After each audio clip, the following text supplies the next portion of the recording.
man, just scared for no reason. And that fear came on me after I had my abortion. The fact that I became more open sexually just because I felt like, man, like I did this, like there's no boundary after that. Wow.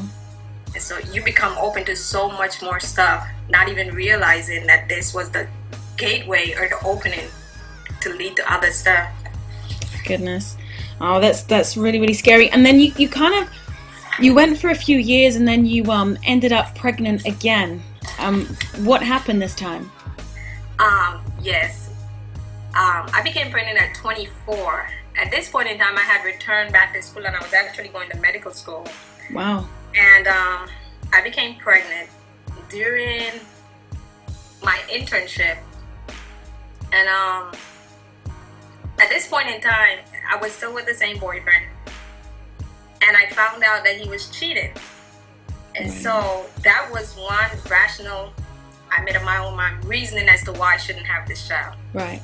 And so at this, I didn't tell him at all that I was pregnant. And so because I was studying medicine, I was exposed and I knew what I had to take or what I could do to cause me to have a spontaneous abortion. Right. And that's what I did. I started taking specific medication that causes that effect knowingly. So I started taking those medications and I started spotting, meaning I started bleeding. And as time went on, about a week later, I went to the lab and I did a blood test, because that's the quickest way to find out whether or not you are pregnant. If you're still pregnant. And I did a blood test, and the lab technician was a good friend of mine, and he came out really happy. Catherine, you're pregnant. And I'm like, you're joking.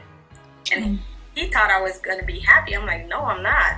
Wow. Like, I can't deal with this. Like, I do not want to be bonded or connected to a guy that I found out is cheating on me. It's not going to work. Right. Because at this point, I wanted to leave the relationship, and I didn't want any ties.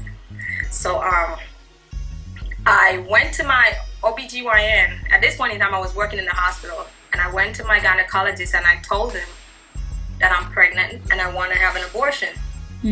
He advised me that it wouldn't be appropriate since I work there. Right. So maybe I should go somewhere else.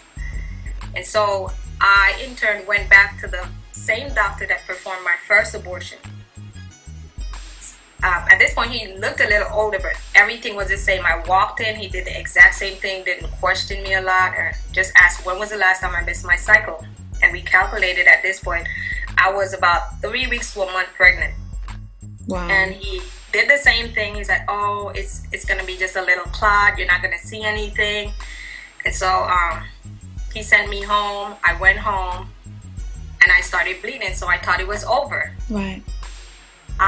But my gynecologist did tell me to come back a week later so he could examine me to make sure everything's okay. So I went back to my gynecologist and he did an examination. And when he did the ultrasound, he turned the monitor to me and said, Catherine, I thought you did it. I'm like, but I did. He's like, look here, I still see a heart. Like, I'm hearing the heartbeat. Wow. Wow. At that point, I was scared. I'm like, oh, snap. And as much as I knew that there was a God, I didn't believe in the biblical God. I had my own idea of what or who God is. I see. And so at that point, I'm like, uh-oh, I guess God wants me to have this baby. So he's like, he advised me, he sat down and he consulted with me, and my gynecologist informed me that, Catherine, in situations like this, when a woman attempts to have an abortion and the extreme you went to, more than likely the child will come out deformed, arms missing, and so forth. And I'm like, I know I'm supposed to believe what you're saying, but I know God wants me to have this child. I can't. I refuse to touch it anymore. That's it. I'm gonna have this baby. If he wants, like, and I've done so much, and this child is still in me. That means this child is supposed to be here. Wow. I'm getting goosebumps literally as you're saying this right now. I mean, all over. That's just amazing. The Lord was like, not this life. Wow. Yeah. Wow. And so I went ahead, and I had a friend of mine who was a pharmacist as well. And I told her, and she was actually the one that took me to the abortionist clinic. And I told her what happened, and she's like, wow, okay, I'll help you. Like, what do we have to do? So I started taking prenatal vitamins, iron. The doctor gave me a steroid shot to help the child develop faster. And a month later, I started bleeding again. So I had an attempt of, I was about to give birth to the child. I was about to have spontaneous abortion. I went back to my gynecologist and he gave me another steroid shot to stop the bleeding. Right. And this happened consecutively for about 3 months. Wow. Every single month I started bleeding and I would go to him and he would stop it. And after the third time, he's like, Catherine, I think we should just let the baby come out. Like, give up. Like, something's wrong. This child wants to come out. Mm. And I'm like, I understand. And so at that point, I knew he wasn't going to help me anymore. So I went to a different gynecologist. Wow. And I sought her help. This time it was a female gynecologist. And she had a son with Down syndrome. And she just became so emotional as I shared my story with her. Not the fact that I tried to abort the child, but the fact that I was having constant bleeding. Right. And she's like, Catherine, I'll do whatever it takes to help you keep this child. Wow. And Praise so God. Praise God. And so she started helping me. And it got to the point where I was scared. And she was getting scared because she said, it's not stopping. And at this point, I live in Belize. I'm Belizean. Mm. And so I spoke to my son's father, and he's like, so what are you going to do? And I'm like, maybe I should go to America and seek help because I know I'm supposed to keep this child. Mm. And we bought plane tickets. Well, he bought me a plane ticket, and my father told me to take my mother with me. So my mom and I came to America, and we came seeking help for them to help me keep this child. When I came to America, I stayed with my brother, and he took me to a clinic, and they did some examination, and they said everything's okay. A month later, we went back because I woke up and I was bleeding.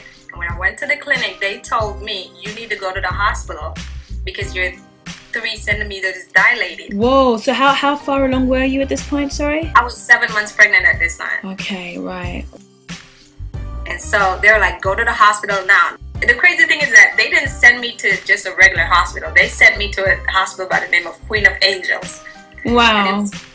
Queen of Angels, yeah. And it was private, beautiful. When I went, it was a Catholic institution, nuns going all over the place. There was this nun that came in praying for me and different stuff. And it was there that I gave birth. I gave birth to my son. And he was 3 pounds 9 ounces, so he was extremely small. My goodness. Wow. But during the delivery, the part that caught me was I knew, like, in my mind, I was preparing for something to be wrong with my child. Mm. I'm like, and I made up my mind, I'm like, God, if something is wrong, this is my fault, but I'll take care of this child because you want me to have this child. Regardless of what happened, I'm going to take care of this child. So in the midst of giving birth, the baby came out and the doctor screamed, oh my God. I'm like, uh-oh, here it is. Like, so what's just the problem? waiting to hear what's gone wrong. I was just waiting because I knew something must be wrong. And when he said, oh my God, and gestured for the nurses and the other doctors to come over, I saw him lift my placenta up and he's like, look here. He's like, this is why this baby wants to come out. Apparently half my placenta was dead.